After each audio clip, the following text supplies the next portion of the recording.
नाज़रीन, अवामी न्यूज़ में ख़बरनि जो सिलसिलो जारी है। इन वक्त असीं तव्हांखे खिपरो खां ख़बर ॾींदा हलूं त PM कॉलोनी जा रवासी सड़ियल बिजली जो ट्रांसफार्म तब्दील न थियण करे रोडनि ते निकिरी आया आहिनि। हिस्को ऑफिस खिपरो ऐं शहीद चौक खिपरो ते एहतजाज मुज़ाहिरो कयो वियो। 1 महीनो थी वियो कॉलोनी में सड़ियल ट्रांसफार्म तब्दील न पियो कयो वञे। अख्तर जट उमेद अली बिरोई जी अॻुवाणी में हिस्को ऑफिस आॾो एहतजाज कयो वियो। इन बाद एहतजाजी रैली कढी शहीद चौक खिपरो ते एहतजाज मुज़ाहिरो कयो। एहतजाज कंदड़ दाहींदे चयो त गुज़िरियल 1 महीने खां ट्रांसफार्म सड़ियल आहे, जंहिं सबबि पीअण जे पाणी जो बहरान पैदा थी वियो। गर्मी सब घरनि में ॿार औरतूं बुज़ुर्ग परेशान आहिनि। हिस्को वारा आसरा ॾियनि था पर ट्रांसफार्म तब्दील नथा कनि। हिननि मुतालबो कंदे चयो है त सड़ियल ट्रांसफार्म तब्दील करे बिजली जो थियल मसइलो हल कयो वञे। ॿिए पासे राब्तो करण ते SDO हिस्को खिपरो ॿुधायो त कॉलोनी में 6 क्वार्टरनि जे ट्रांसफार्म मंज़ूर थी लॻो हो। आबादी वधण ऐं कनेक्शन वधिया, इन करे लोड वधीक हुजण सबबि ट्रांसफार्म सड़े थो। असां पंहिंजे लाॻापियल इंतज़ामिया खे सॼो केस ठाहे मोकिलियो आहे। असां हिते वाधू लोड वारा कनेक्शन काटे उन्हनि खे नोटिस पिणु ॾिना आहिनि। बाला ऑफिसरनि जी जेका हिन हवाले सां हिदायत हूंदी उन ते अमल कयो वेंदो। अॼु महीनो थी वियो ट्रांसफार्म जो मसइलो आहे। डेली ट्रांसफार्म ठाहिनि था ऐं फिटियो थो वञे। कॾहिं चवंदा 10,000 ॾियो, कॾहिं चवंदा 15,000 ॾियो।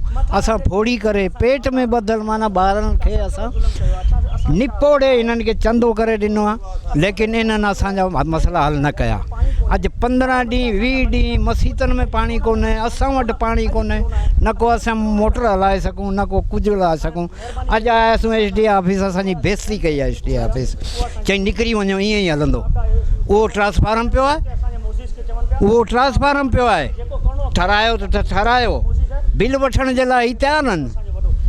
वॾी असांजी बेइज़ती कई आहे ऐं असांखां माना ॿाहिरि कढियो वियो आहे। मसइलो इहो आहे त अॼु असांखे महीनो थियो आहे जेको आहे सो क्वार्टरनि में लाइट कोन्हे। असीं जेको आहे सो अपील करूं पिया बार बार, त असांखे चई वञे थो त अॼु ठाहियूं था, सुबुह जो ठाहियूं था। असांजा बच्चा मरनि पिया बुख। हिकिड़ो असीं पहिरीं किरोना में परेशान आहियूं, मथां खां रहंदे कंदे असीं हर महीने जो बिल पियारंदा आहियूं। असां ते को बिल हुजे बकाया ते त ॿुधाए वञे, पर असांजी लाइट हिकिड़े ॾींहं बि नथी लॻे।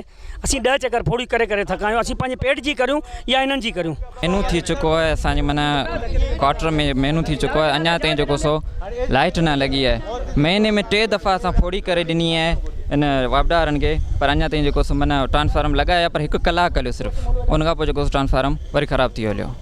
गुज़िरियल साल असां एप्लीकेशन ॾिनी हुई ट्रांसफार्म जी, पर अञा ताईं माना ट्रांसफार्म न लॻो आहे। वापडा SDO साहिब सां अॼु ॻाल्हाइणासीं त SDO साहिबु चयो तव्हांखे जेको करिणो आहे सो करे हेॾो, आउं त कोन लॻाईंदुसि। वधीक ख़बरनि ऐं तफ़सील जे लाइ विज़िट कयो असांजी वेबसाइट awami news hd.com ऐं ॾिसंदा रहो अवामी न्यूज़ HD।